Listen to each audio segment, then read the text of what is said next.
भारत के लोकतंत्र के इतिहास का एक और काला अध्याय।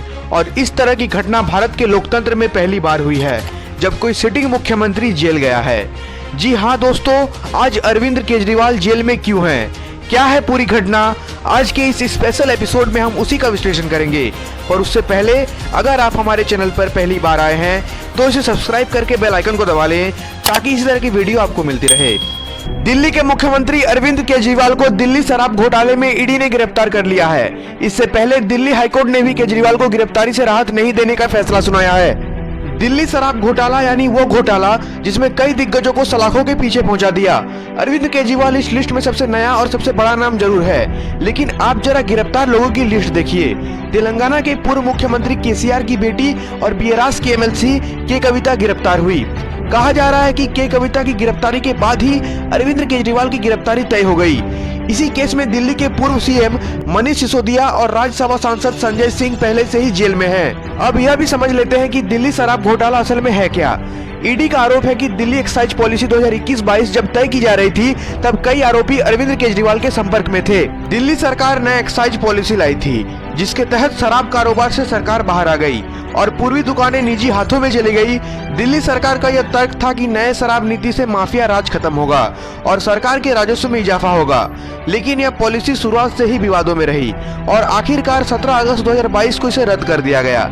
लेकिन इस बीच जो हुआ वही इस पूरे घोटाले की कहानी है। दिल्ली सरकार ने 17 नवंबर 2021 को नई शराब नीति लागू की थी। इस नीति के तहत राजधानी दिल्ली को 32 जोन में बांटा गया था।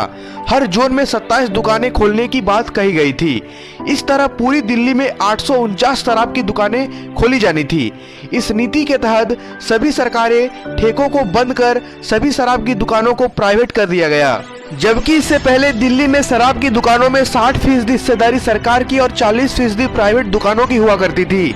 नई नीति लागू होने के बाद सभी 100% दुकानों को प्राइवेट कर दिया गया। दिल्ली सरकार ने इसके पीछे तर्क दिया कि इससे 3500 करोड़ रुपए का फायदा होगा।